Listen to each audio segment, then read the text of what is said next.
Aqui é o professor Rodolfo, temos aqui uma questão do concurso de admissão ao CFRM, a prova de 2022/2023. Então diz aí, na figura encontra-se ilustrada uma estrutura sujeita a um carregamento distribuído de 12 kN. Considere que todas as barras possuem modo de elasticidade de 200 GPa e momento de inércia de 10 elevado a 4 cm a quarta.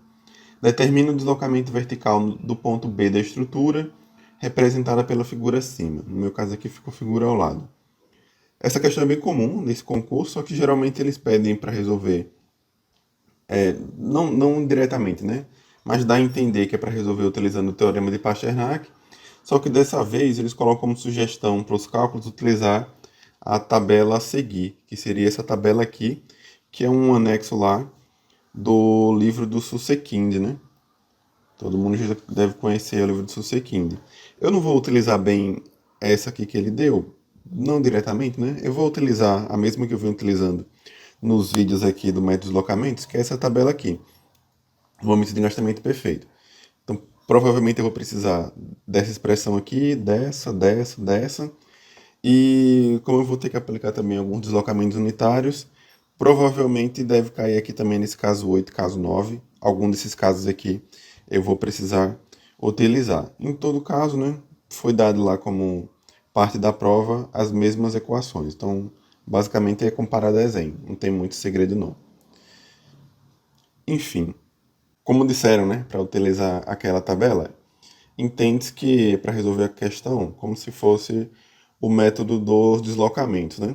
Se fosse resolvendo por Pasternak, a gente teria que o deslocamento seria a integral de m barra dividido por i, considerando aqui que um desses casos, né, seria então o carregamento real e o outro seria o carregamento virtual, sendo que apenas um precisaria ser a estrutura hiperestática, né, o outro poderia ser isostático, mas em todo caso não é isso que a gente vai fazer aqui, né? A gente vai fazer utilizando o método de deslocamento.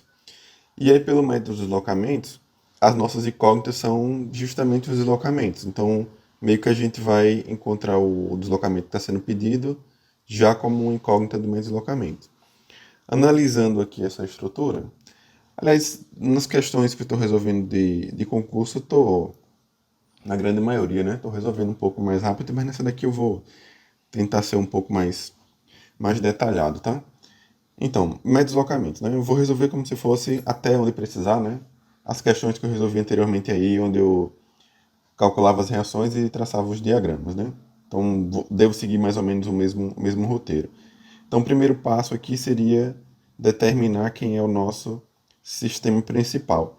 E aí, só pela definição do sistema principal, a gente consegue entender porque é que eles pediram isso pelo método do deslocamento. Então, para identificar o sistema principal, vou analisar aqui os nós, né? Está aqui o nó A, B, C e D. Cada nó aqui, a princípio, né, poderia ter 3 deslocamentos, que seriam as duas translações que eu indiquei aqui, e mais as rotações. E aí, pelo meio de deslocamentos, o sistema principal basicamente é identificar o que está livre e o que está travado, e tudo que estiver livre a gente tem que travar, né? Então aqui eu tenho, em relação ao ponto A, como tem o engaste, todos os deslocamentos já estão travados, né? Então não tem muito o que fazer aqui. A mesma coisa também no ponto D, todos os deslocamentos estão travados, então também não tem nada para fazer aqui. No ponto C, eu tenho um apoio do primeiro gênero, então indica que eu não tenho o deslocamento vertical. Se eu considerar, que é o que geralmente a gente faz, né? Desprezar aqui a contribuição do esforço normal, até porque mesmo não vai ter normal, né? Nessa viga, mas ainda que tivesse, eu posso dizer também que se o ponto D não desloca na horizontal, e aí o ponto A também já não desloca também na horizontal, né? Implica dizer que o ponto B não vai deslocar na horizontal, porque a barra B não muda de tamanho, e o ponto C também não desloca na horizontal, porque tanto o ponto B não desloca, né? E a barra BC não muda de tamanho, quanto o ponto D também não desloca na horizontal e a barra CD não muda de tamanho. Então só sobra para a gente aqui até então, né? O deslocamento vertical no ponto B, a rotação no ponto C e a rotação no ponto B.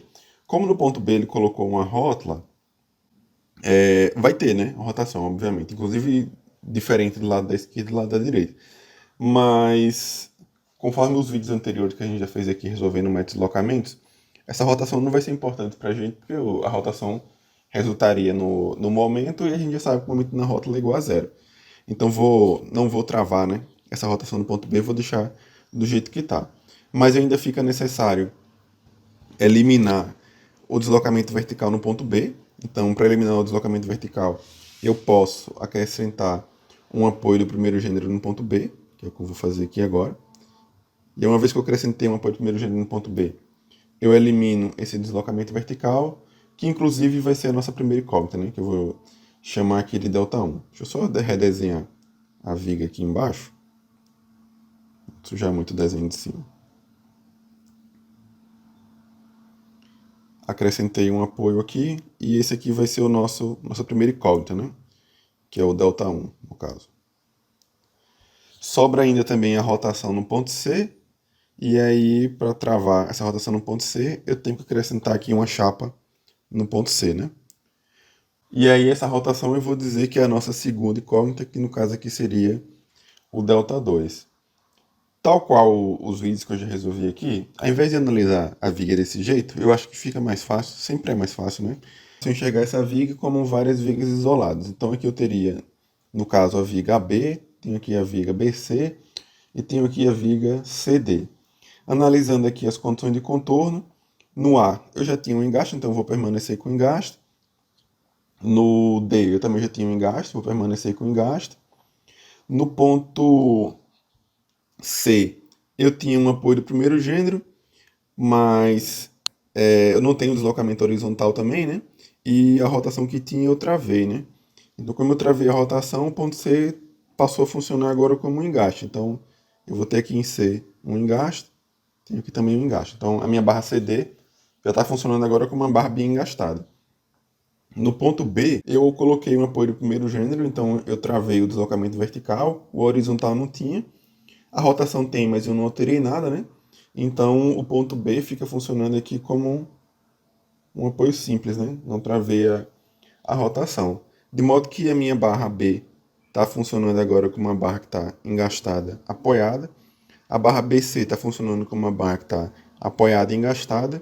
E a barra CD está funcionando agora como uma barra bi-engastada. E esse aqui vai ser o meu sistema principal que eu vou considerar aí ao longo da solução. Deixa eu só voltar aqui agora que eu percebi que eu não falei, né? As nossas incógnitas do problema são esses deslocamentos, no caso, né? O ΔI e o ΔI é quem a gente quer descobrir, né? E aí, no problema, é justamente isso que ele está pedindo, né?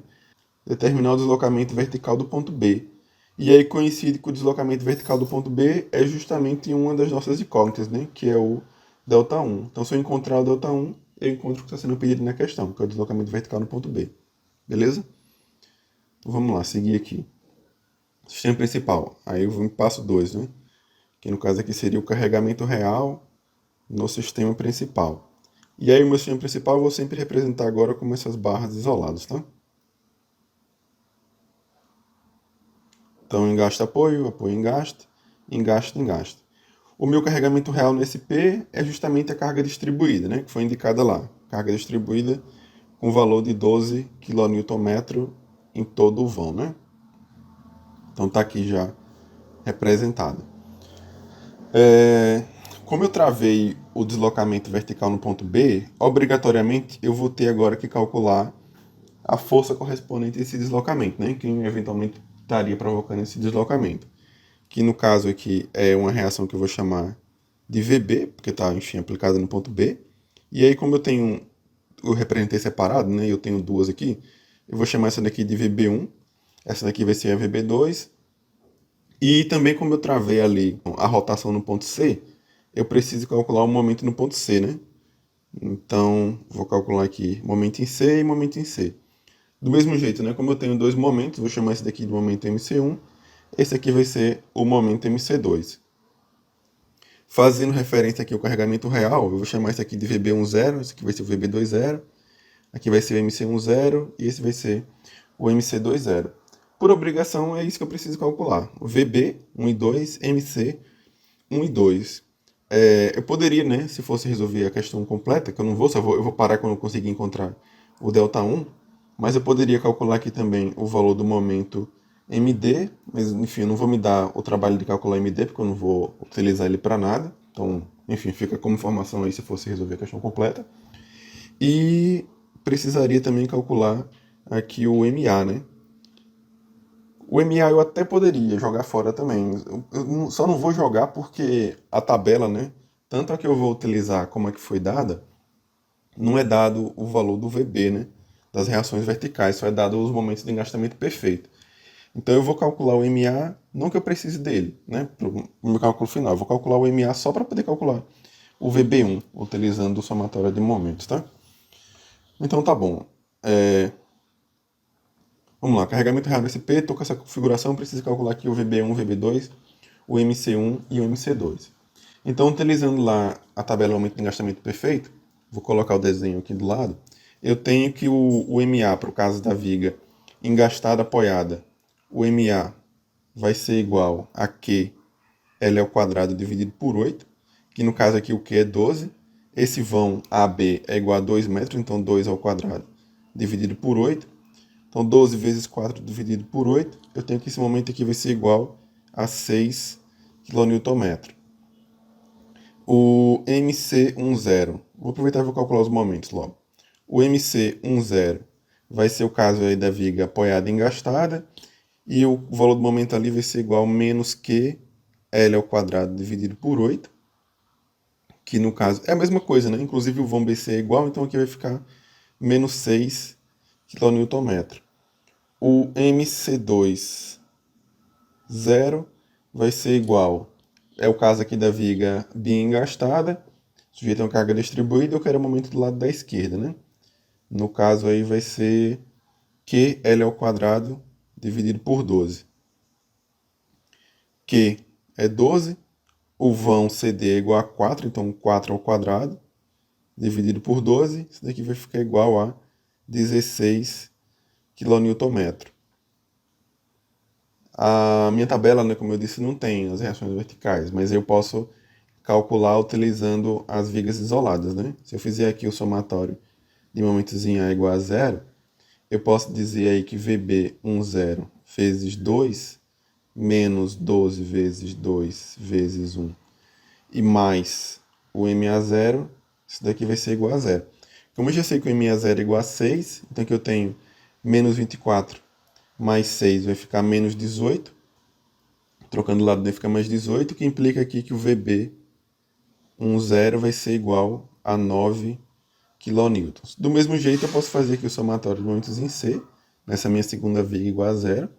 E aí eu teria VB20 vezes 2, menos 12 vezes 2 vezes 1, que é a carga distribuída, e menos MC10 igual a 0.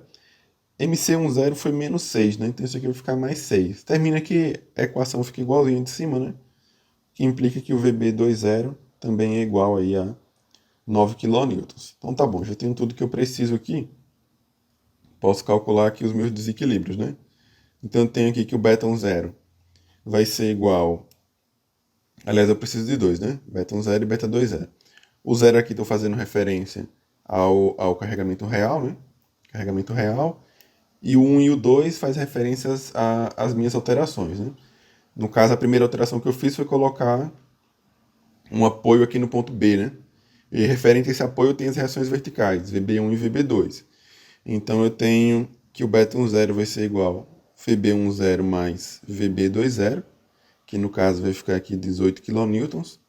E o beta20 faz referência aí à segunda alteração, que no caso foi colocar uma chapa lá no ponto C, e devido a essa chapa que apareceu lá o MC10 e o MC20, né?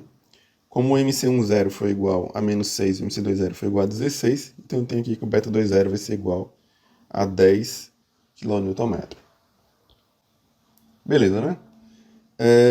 Apliquei o carregamento real no SP, que foi aqui o meu passo 2, e eu vou agora para o passo 3, que seria o ΔI igual a 1 no SP. Então, 3 ΔI igual a 1 no SP. Estou fazendo aqui devagar, né? Mas na prova do concurso, né? A gente não tem tanto tempo, né? Talvez pudesse poupar aqui metade desses desenhos que eu estou fazendo, né? E só fazer a indicação direto na tabela lá, né? Enfim. Δ1 igual a 1 no SP, né? O Δ1 é um deslocamento transversal, né? Então Δ1 igual a 1, entenda que é Δ1 igual a 1 metro, né? No SP. E aí eu vou pegar aqui esse meu ponto B e eu vou levar ele para cima em 1 metro, né? Que é justamente aplicar esse deslocamento unitário aí no sistema principal. E é só isso que eu faço, né? Todos os outros deslocamentos eles permanecem do jeito que estão, né? A única coisa que eu estou forçando aqui é que o Δ1 seja igual a 1. Que no caso é isso aqui, né? 1 metro. Todo o resto permanece inalterado, né? O que é a rotação que era zero continua sendo zero. O deslocamento vertical que era zero também continua sendo zero. E do mesmo jeito que o caso anterior, eu preciso calcular aqui o VB1 e o VB2. E preciso calcular aqui o MC1 e o MC2. Fazendo referência ao Δ1, eu vou chamar esse daqui de VB11, esse aqui vai ser o VB21, MC11 e MC21. Nesse caso aqui não tem muita conta para fazer, basicamente é analisar lá a tabela que foi dada, né? Então esse primeiro caso aí, para calcular o VB11, aliás aqui eu vou... As figurinhas eu gosto mais da tabela do professor Luiz Álvaro, então eu vou utilizar a figurinha do Luiz Álvaro, mas que enfim, é a mesma que foi dada lá no Susequinde, que é a mesma que eu utilizo lá do momento de gastamento perfeito. Mas, enfim, só vou fazer referência também aos vídeos anteriores que eu fiz aqui com o deslocamentos, tá? Vou jogar a figurinha aqui do lado. E aí, para calcular o VB1, eu tenho a viga do tipo 7, né, indicado na tabela lá, de onde eu vejo que o VB11 é dado aí por 3 aí L ao cubo. Aliás, eu vou resolver aqui com o valor do EI mesmo, tá? Quando chegar lá no final, eu substituo com o valor que foi apresentado, tá? Então, 3EI, L ao cubo, eu tenho aqui 3EI, o L dessa viga é 2 metros, então 2 ao cubo, isso aqui vai ficar 3 oitavos de EI, já calculo direto, né? O VB 21, também eu posso pegar da tabela, só que agora é o tipo 10, né? Mas que basicamente é a viga anterior, só que está espelhada, né? Então, eu tenho aqui que o VB21 é 3EI, L ao cubo também. A barra BC também tem 2 metros, né? Então isso aqui vai resultar na mesma coisa, 3 oitavos de EI. Tranquilo, né? O MC1 eu consigo enxergar também, desse caso aqui do tipo 10, né? Então eu tenho que o MC1 vai ser igual a 3EI dividido por L ao quadrado, que vai ficar aqui 3EI dividido por 2 ao quadrado, que resulta em 3 quartos de EI. O MC21, ele está lá na viga CD, né? Só que acontece que a viga CD não teve nada com ela, né?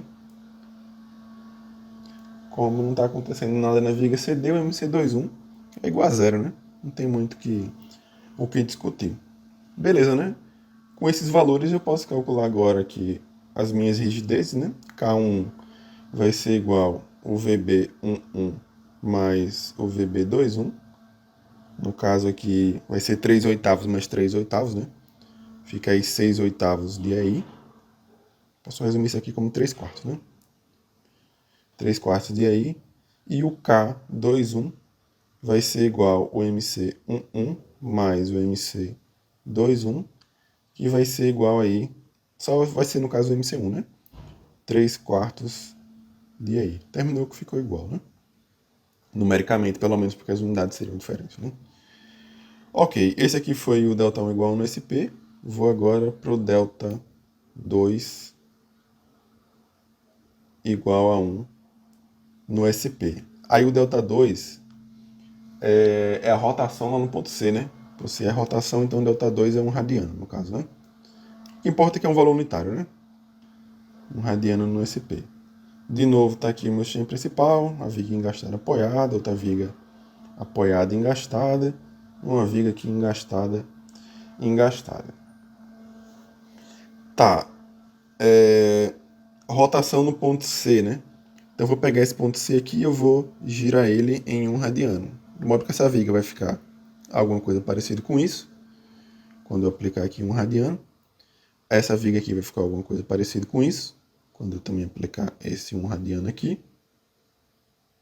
E é isso, né? Do mesmo jeito que os casos anteriores, eu vou precisar calcular aqui quem é o meu VB1, quem é o meu VB2, quem é o meu MC1 e quem é o meu MC2. Fazendo referência ao ΔH2, eu vou chamar isso aqui de VB12, VB22, MC12 e MC22. Aliás, faltou dizer que, como eu estou aplicando uma rotação no ponto C, e só isso, né? Todos os deslocamentos permanecem do jeito que estão, né? Então essa viga aqui não terminou quando não aconteceu nada com ela, né? Fica igualzinho do jeito que está.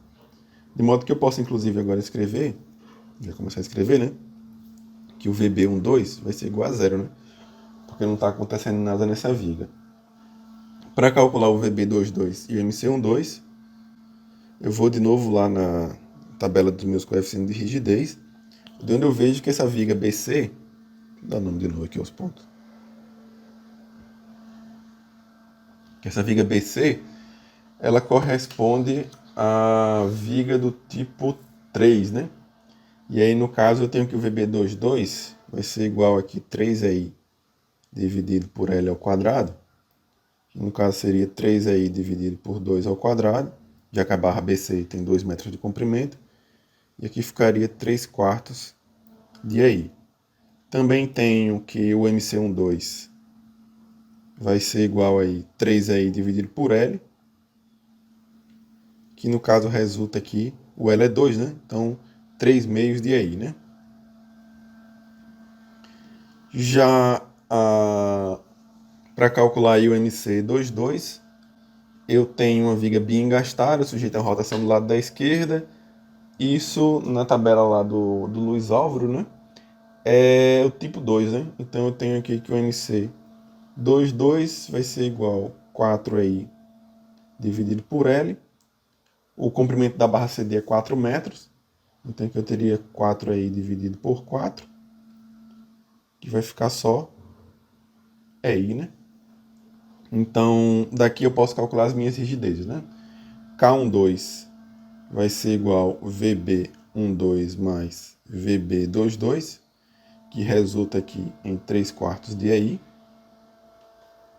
K22 vai ser igual a MC12 mais MC22. No caso aqui, 3 meio aí mais i.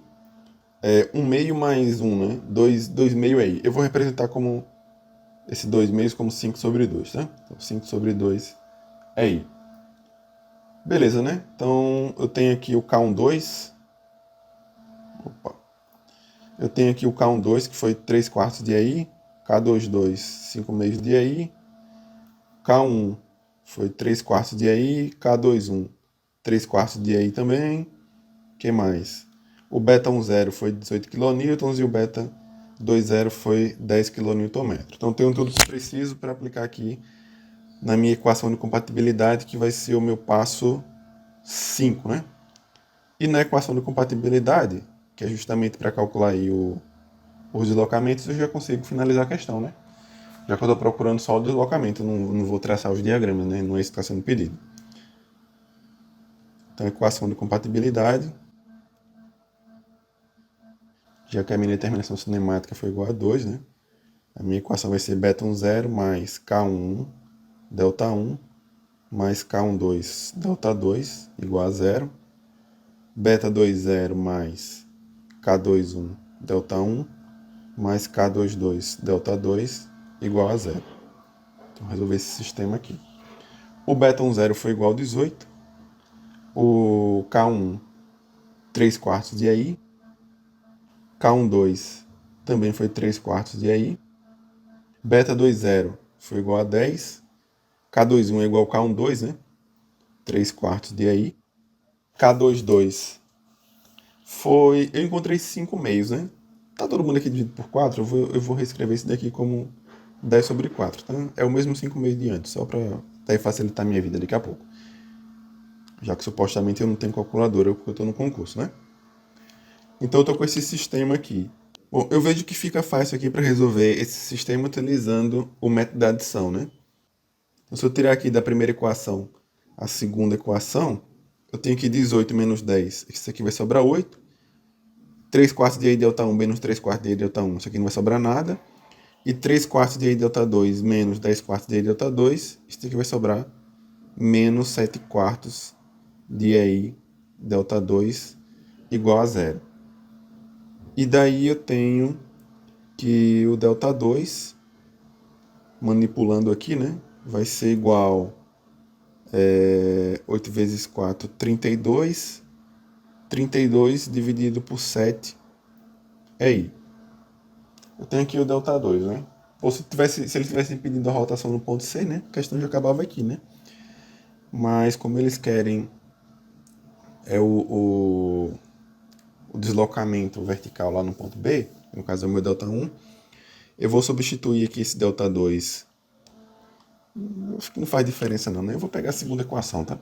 Vou substituir o delta 2 na segunda equação para calcular agora o delta 1.